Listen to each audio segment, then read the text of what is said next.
Assalamualaikum warahmatullahi wabarakatuh dan salam sejahtera. Hari ini saya akan berkongsi sedikit tentang muamalah cara Rasulullah yang boleh menjadi panduan buat rakan-rakan di luar sana. Pelbagai peristiwa yang mengisahkan tentang kefakihan dan pengalaman Rasulullah dalam bidang muamalah ini. Sejak kecil lagi, baginda pernah melakukan kerja-kerja menernak kambing dan berniaga membantu bapa saudaranya Abu Talib. Bermula dari sinilah titik tolak baginda menjalankan kerja-kerja perniagaan. Ketika baginda berusia 12 tahun, baginda mengikut bapa saudaranya ke Syam atas urusan perniagaan. Dalam peristiwa baginda menemani bapa saudaranya berniaga di Syam, ianya merupakan perjalanan yang pertama dilakukan di luar kota Mekah.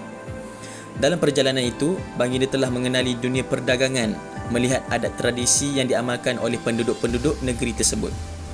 Ketika baginda berusia 25 tahun, baginda telah pergi ke Syam buat kali kedua bagi menjalankan perniagaan bersama Sayyidatina Khadijah yang terkenal dengan kemuliaan budi pekertinya dan kekayaan hartanya. Jadi, dari peristiwa ini kita dapat melihat bahawa Rasulullah telah mempelajari selok-belok perniagaan dan mempunyai pengalaman praktikal bermula dari umur yang cukup kecil iaitu 12 tahun sehinggalah meningkat dewasa. Jadi terdapat beberapa sikap ataupun akhlak Rasulullah yang patut dijadikan panduan bagi mereka yang berbisnes dan menjalankan perniagaan pada masa kini. Antara akhlak ataupun sikap utama yang perlu kita contohi adalah sikap jujur yang ditunjukkan oleh Rasulullah dalam muamalat pada zamannya. Rasulullah SAW dikenali akan kejujurannya dalam berniaga. Beliau tidak pernah mengurangi atau membuat tipu helah dalam sukatan ataupun timbangan barang yang diniagakan, dan selalu menyatakan yang benar tentang kondisi ataupun keadaan barang niaga tersebut. Baginda bersabda, peniaga yang dapat dipercayai dan beramanah akan bersama para nabi, orang-orang yang dipercayai dan orang-orang yang mati syahid. Hadis riwayat Imam At-Tirmizi. Dalam konteks ini, kejujuran ditekankan kerana kejujuran merupakan antara elemen terpenting dalam perniagaan.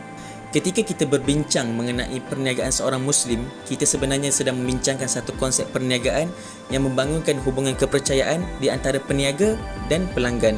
Dan piawaian ini tidak boleh dicapai dengan adanya dusta dan penipuan. Ada satu peristiwa Rasulullah SAW berjalan-jalan di kawasan pasar bandar Madinah. Baginda lalu di hadapan seorang peniaga yang menjual buah-buahan yang dilonggok-longgokkan. Rasulullah memeriksa buah-buahan itu dengan memasukkan tangannya ke dalam satu longgokan. Kemudian Rasulullah SAW menarik tangannya keluar dan menunjukkan jarinya yang basah kepada peniaga itu. "Apakah ini saudara?" tanya Rasulullah. "Terkena hujan tuan," kata peniaga itu. "Mengapa saudara tidak letakkan buah-buahan yang basah itu di sebelah atas supaya orang dapat melihatnya?" kata Rasulullah. Kemudian baginda berkata lagi, "Barang siapa menipu, dia bukan pengikut aku." Selain itu, Rasulullah juga selalu melebihkan timbangan untuk menyenangkan pelanggannya.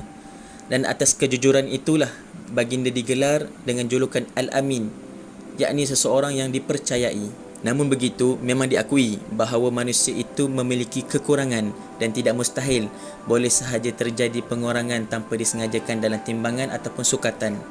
Maka Rasulullah SAW telah mengajarkan seperti mana dalam sebuah hadis yang diriwayatkan oleh Qais bin Abu Gharazah radhiyallahu anhu, baginda bersabda yang bermaksud, "Wahai para pedagang, sesungguhnya syaitan dan dosa itu selalu mendatangi jual beli. Maka campurkanlah jual belimu dengan sedekah." Dari hadis tersebut, Rasulullah telah mengajarkan kepada kita cara untuk mengelakkan diri kita dari sebarang kemungkinan melakukan kekurangan terhadap sukatan ataupun timbangan, iaitu dengan menambah atau melebihkan sedikit barang yang kita timbang itu dalam sukatan atau timbangan tersebut.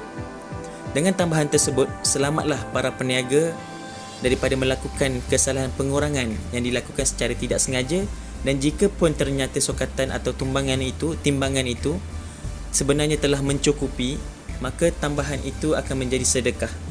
Maka dengan amalan tersebut, mereka bukan sahaja mendapatkan ganjaran, malah mendapatkan juga pahala daripada amalan sedekah, dan lagi mendapatkan juga kepercayaan daripada pembeli dan orang ramai yang membeli dengan baginda. Selain daripada itu, Rasulullah SAW memiliki kaedah jualan yang berlainan dan unik berbanding peniaga-peniaga lain yang berbangsa Arab dan bukan Arab pada ketika itu. Kebanyakan para peniaga menjual barang-barang dagangan mereka dengan meletakkan harga yang setinggi mungkin. Tetapi Rasulullah meletakkan ataupun menjual dengan cara memberitahu harga pokok ataupun harga modal kepada para pelanggan dan meminta para pelanggan untuk membeli dengan ataupun membayar berapa harga yang mereka kehendaki sendiri. Dan dengan cara inilah pembeli merasa puas hati dan senang hati kerana mereka merasa tidak tertipu oleh peniaga. Lalu mereka membeli barang-barang tersebut dengan laris. Di samping baginda juga akan mendapatkan kepercayaan yang kuat daripada pelanggannya pada ketika itu. Dan satu lagi juga, daya penarik yang luar biasa yang telah menarik para pembeli untuk mendekati barang-barang Nabi ini ialah sikap dan wajah baginda semasa berjual itu. Dengan wajah yang manis dan menawan, baginda tidak pernah melenyapkan ukiran senyuman kepada para pelanggan baginda. Dan baginda juga sentiasa bertutur kata dalam keadaan yang ataupun sikap yang ramah bagi menarik perhatian dan juga membuatkan pelanggan akan selesa dan mudah untuk membeli dengan kita. Oleh itu, marilah kita mengikuti dan mencontohi cara dan akhlak Rasulullah dalam muamalah ini yang menjadi sebaik-baik ikutan dan tauladan buat kita.